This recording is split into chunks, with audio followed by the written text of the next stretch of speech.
दोस्तों नमस्कार। आज हम डिस्कस करने वाले हैं पब्लिक अकाउंट कमेटी यानी कि लोक लेखा कमेटी के बारे में। एक्चुअल में मैं यहाँ पे कुछ डेटा लेकर के आया हूँ आपके पास में, आप इसे देख सकते हो।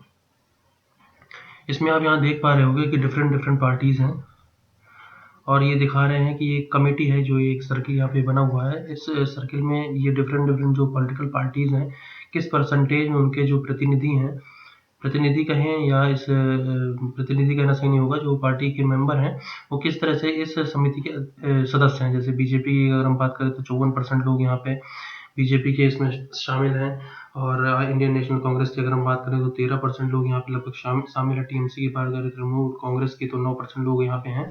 बीजेडी की अगर बात करें, बीजू जनता दल की, तो यहाँ पे 4.55% लोग हैं। तो इस तरह से जो डेटा है वो आप देख पा रहे हो कि डिफरेंट पार्टी के लोग यहाँ पे किस परसेंटेज में इस जो पब्लिक अकाउंट कमेटी है, पार्टी वाइज मेंबर यहाँ पे उनको दिखाया गया है। इस कमेटी की अगर हम बात करें तो 99 साल पहले, आज से 1921 में ये कमेटी वैसे फाउंड हो चुकी थी। और पोस्ट इंडिपेंडेंस की बात करें, आज़ादी के बाद की बात करें तो 70 साल लगभग हो चुके हैं इस कमेटी को। इस समय इसके जो चेयरपर्सन हैं इस कमेटी के, वो हैं अधीर रंजन चौधरी, जो कि इंडियन नेशनल कांग्रेस के हैं। ये क्यों हैं ये आपको आगे क्लियर हो जाएगा कि क्योंकि इस कमेटी में, इस लोक लेखा समिति जो होती है, तो लोक लेखा समिति में इस समय 22 मेंबर टोटल है, होते ही हैं 22 मेंबर, जिसमें 15 जो होते हैं वो लोकसभा से चुन करके आते हैं, और 7 मेंबर होते हैं वो आपके राज्यसभा से चुन करके आते हैं। और जो इसमें चेयरमैन होते हैं जो इनके, वो होते हैं जो विपक्ष की पार्टी होती है, रूलिंग पार्टी, विपक्ष की जो भी पार्टी होती है उसका जो लीडर होता है, वो यहाँ पे स्पीकर, इसके चेयरपर्सन बनते हैं। और इस जो चेयरपर्सन को अपॉइंट कौन करता है, वो करते हैं लोकसभा के स्पीकर। ये मैनी टाइम ये पेपर में पूछ लिया जाता है आपसे कि इसको अपॉइंट कौन करता है, तो इसको अपॉइंट करते हैं लोकसभा के स्पीकर, ना कि राज्यसभा के सभापति। अगर आपसे ऑप्शन पूछा जाता है कि लोकसभा के स्पीकर इसको अपॉइंट करते हैं या फिर राज्यसभा में अगर देखा जाए तो सभापति इसको अपॉइंट करते हैं, तो ये आंसर नहीं होगा। आंसर इसका होगा पहला वाला, जो कि मैंने बताया आपको, लोकसभा के स्पीकर। तो इसमें टोटल सीट है 22 हैं, और लोकसभा के 15 मेंबर हैं, और राज्यसभा के 7 मेंबर इसमें शामिल हैं। इस समय की अगर हम बात करें तो बीजेपी के इसमें 12 मेंबर हैं, आईएनसी के 3 मेंबर हैं। बाकी आप पार्टीज देख रहे हो, इसमें 2 और 1 करके मेंबर हैं। टोटल सब मिला के 22 मेंबर इसमें टोटल हैं। टेन्योर क्या होता है इस समिति का, इस कमेटी का? वो होता है 1 साल। 1 साल में आपको कार्यकाल होता है इन मेंबर्स का। हर 1 साल में चुनाव होता है इनका। इलेक्शन हर साल होगा, और जो रिस्पेक्टिव हाउस है उसमें मतलब ये लिखा हुआ है प्रिंसिपल ऑफ प्रोपोर्शनल रिप्रेजेंटेशन। जैसे राष्ट्रपति का चुनाव होता है उसी हिसाब से इनका यहाँ पे, उसी पद्धति के हिसाब से इनका भी चुनाव यहाँ पे किया जाता है। ये पद्धति क्या है, मैं राष्ट्रपति के लेक्चर में यहाँ पे डिस्कस कर चुका हूँ, और बहुत ज़्यादा खास नहीं है, लेकिन मैं थोड़ा आपको मोटा मोटी बताऊँ अगर आप इसको ध्यान में रखना चाहते हो तो। यानी अगर मैं आपसे ये कहूँ कि आपके पास 5 ऑप्शन है, option A, B, C, D और ई।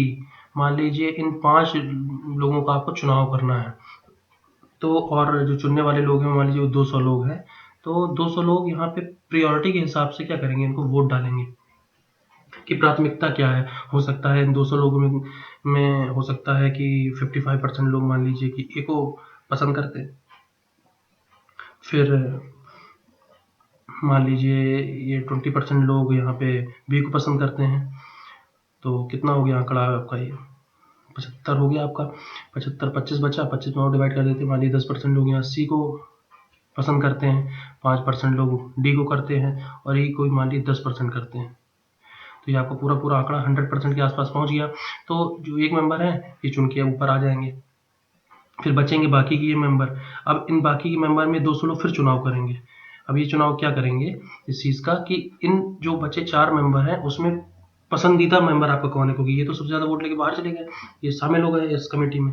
अब ये जो इतने मेंबर बचे इनको चुनाव करेंगे। अब 200 लोगों में इन पे 4 लोगों पे वोट पड़ेगा, तो हो सकता है बी को लेकर के यहाँ पे 60% वोट पड़ जाए, या हो सकता है डी को लेकर के 60% वोट पड़ जाए, और बाकी को लेके जो बटा हुआ वोट है, तो मान लीजिए डी को लेके 60% यहाँ पे वोट पड़ जाता है, तो डी यहाँ पे शामिल होंगी। फिर 3 लोग बचेंगे। अब 3 लोग बचेंगे, मान लीजिए बी, सी और ई बचे, बी, सी और ई बचे। अब ये 200 लोग इनको वोट करें, तो ये मतलब एक तरह से देखा जाए तो प्रोपोर्शनल रिप्रेजेंटेशन के हिसाब से इन लोगों को यहाँ पे शामिल किया जाता है। ये जो 22 मेंबर है, इसी प्रकार से यहाँ पे इनका चुनाव किया जाता है। और इनका टेन्योर जो होता है दोस्तों, वो होता है 1 साल इनका टेन्योर होता है। अगली महत्वपूर्ण चीज़ आती है, जो ये पार्लियामेंट्री कमिटीज़ हैं, इसमें जो हम लोक लेखा समिति की बात कर रहे हैं, पब्लिक अकाउंट कमेटी की बात कर रहे हैं, तो इनका आखिर पर्पस क्या होता है? इनका पर्पस होता है दोस्तों कि जो ऑडिट किया है किसी एजी ने, मैं आपको थोड़ा सा डिटेल में समझाता हूँ कि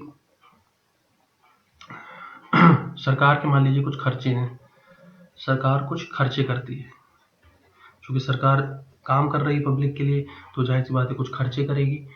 खर्चे करने का मतलब क्या है? खर्च कई तरीके से हो सकते हैं। जैसे मैं आपसे बात करूं, कंसोलिडेटेड फंड, कंटिजेंसी फंड, यहाँ से भी तो पैसा सरकार खर्च करती है, तो इसका भी ऑडिट कौन करता है? इसका ऑडिट कैग करता है। आपको कमेंट बॉक्स में ये बताना है कि कैग किस आर्टिकल के अंतर्गत आता है। तो जैसे कंटिजेंसी फंड हो गया या कंसोलिडेटेड फंड आपका हो गया, ये खर्चे हो गए। और भी आय व्यय से रिलेटेड खर्चे होते हैं, टैक्स से रिलेटेड करेक्शन होते हैं, बहुत सारी चीज़ें होती है, तो उसकी जांच कैग करता है। कैग उसकी क्या करता है? ऑडिट करता है। ऑडिट करने के बाद ये अपनी रिपोर्ट दे देता है। ये अपनी रिपोर्ट देता है प्रेसिडेंट को। प्रेसिडेंट फिर क्या करते हैं? इसको संसद में प्रस्तुत करते हैं। संसद में इन्होंने ये रिपोर्ट रख दी। अब समिति क्या करेगी? अब जैसे मैं आपको इस समय पब्लिक अकाउंट कमेटी के बारे में पढ़ा रहा हूँ, यानी कि लोक लेखा समिति के बारे में पढ़ा रहा हूँ, तो ये समिति क्या करेगी? इसी चीज़ की जांच करेगी। मतलब जो कैग की रिपोर्ट है उसी पर निर्णय लेती है एक तरह से। मतलब कि ये पैसा जो खर्च किया गया है, ये सही तरीके से खर्च हुआ है कि नहीं हुआ है। अगर मैं सिंपल भाषा में आपको बताऊं तो ये सही तरीके से खर्च किया गया है कि नहीं किया गया है। आप देखिए, डायरेक्ट इनडायरेक्ट टैक्सेस होते हैं, बहुत सारी रिकमेंडेशंस होती हैं और बहुत सारे एक्सपेंडिचर होते हैं। इन सब चीज़ों की जांच यहाँ पे क्या की जाती है? कैग के द्वारा की जाती है। कैग ये रिपोर्टिंग कहाँ देता है? प्रेसिडेंट को देता है। प्रेसिडेंट क्या करते हैं? संसद में रखते हैं। संसद में जब ये रिपोर्ट आपकी जाती है कैग की, तो ये समिति क्या होती है? उसकी जांच करके ये पता लगाती है कि पैसा सही तरीके से खर्च किया गया है कि नहीं खर्च किया गया। आइए कुछ मेजर पॉइंट्स और डिस्कस करते हैं। मेजर पॉइंट्स क्या हैं? ये गवर्नमेंट ऑफ इंडिया का जो एक्ट आया था 1919 में, तो उसी एक्ट में इस कमेटी को गठित कर लिया गया था। उसी के प्रोविज़न की तरह ये कमेटी बना ली गई थी। इस कमेटी का काम क्या होता है? एग्जामिन करना होता है भाई पब्लिक फंड, जो स्पेंडिंग पब्लिक फंड की होती है वो सही तरीके से है या नहीं है। 22 मेंबर के बारे में मैंने आपको बता दिया। 22 मेंबर टोटल, इसके 22 मेंबर होते हैं। 15 होते हैं लोकसभा से और 7 होते हैं कहाँ से? राज्यसभा से। इनका प्रोपोर्शनल रिप्रेजेंटेशन होता है, ये इलेक्ट किए जाते हैं पार्लियामेंट से ही इलेक्ट किए जाते हैं। 15 मेंबर आपके एलएस लोकसभा से हो गए, 7 मेंबर आपके राज्यसभा से हो गए। इन मेंबर का जो इलेक्ट किए जाते हैं, इनका जो पीरियड होता है, कार्यकाल होता है इलेक्टेड मेंबर का, वो होता है 1 साल होता है, फिर ये चेंज होंगे, चुनाव होगा इनका। दूसरी बहुत महत्वपूर्ण चीज़ है, आपसे एग्जामिनेशन में कई बार पूछी गई है कि कोई मिनिस्टर जो होता है वो इसका मेंबर होता है या इसका मेंबर नहीं होता है। तो मैं आपको बता दूं कि कोई भी मिनिस्टर जो होगा वो इसका मेंबर नहीं होगा। कारण क्या है? क्यों नहीं होता कोई इसका मेंबर? जो मिनिस्टर इसलिए होता है, मिनिस्टर ही तो क्या कर रहे हैं? खर्च कर रहे हैं पैसे को, वही तो खर्च कर रहे हैं, वो अपनी जात खुद थोड़ो करेंगे। तो मेंबर इसका है या नहीं है, अगर ये क्वेश्चन पूछा जाता है कि जो पब्लिक अकाउंट कमेटी है उसके जो मिनिस्टर हैं उसके मेंबर होते हैं कि नहीं होते, तो इसका आंसर है जी बिल्कुल नहीं होते हैं। चेयरमैन अपॉइंट कौन करता है? तो चेयरमैन के जो होते हैं वो स्पीकर जो होते हैं लोकसभा के, उसको अपॉइंट करते हैं। पहले क्या हुआ करता था? जो रूलिंग पार्टी होती है, रूलिंग पार्टी जैसे इसमें बीजेपी की गवर्नमेंट है, तो 1966 तक क्या था, 66-67 तक क्या था कि जो रूलिंग पार्टी होती है, तो जो चेयरमैन इस कमेटी के बनते थे वो पीएससी के जो चेयरमैन बनते थे पब्लिक अकाउंट कमेटी के, वो रूलिंग पार्टी के होते थे। तो उसके बाद ये पद्धति थोड़ा सा बदल दी गई और जो अपोजिशन होता है, जो मतलब सबसे बड़ी अपोजिशन पार्टी जो होगी, उसके जो है बासिंदा उसका इसकी चेयरमैनशिप को संभालेगा। तो वही पैक क्या करती है, एग्जामिन करती है ऑडिट रिपोर्ट की, कैग की ऑडिट रिपोर्ट।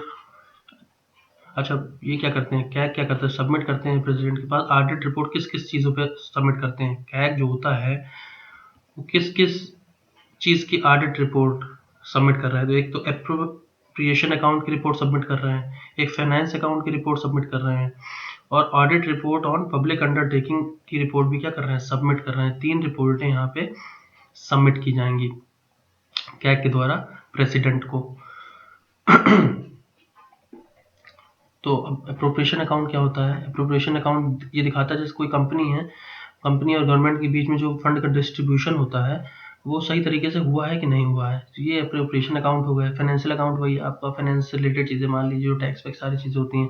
पब्लिक अंडरटेकिंग आप समझते हैं, PSUs वगैरह जो ये होती हैं उनसे रिलेटेड चीज़ें हो गई, अकाउंट्स हो गए, तो ये सारी चीज़ें होती हैं। कैग से रिलेटेड मैंने आपसे क्वेश्चन पूछा है आपसे कमेंट, चलिए यहाँ पे आ गया कैग आर्टिकल 148 में इसके बारे में बताया गया है। तो आई होप कि आपको पब्लिक अकाउंट कमेटी के बारे में सारी चीज़ समझ आ गई होंगी।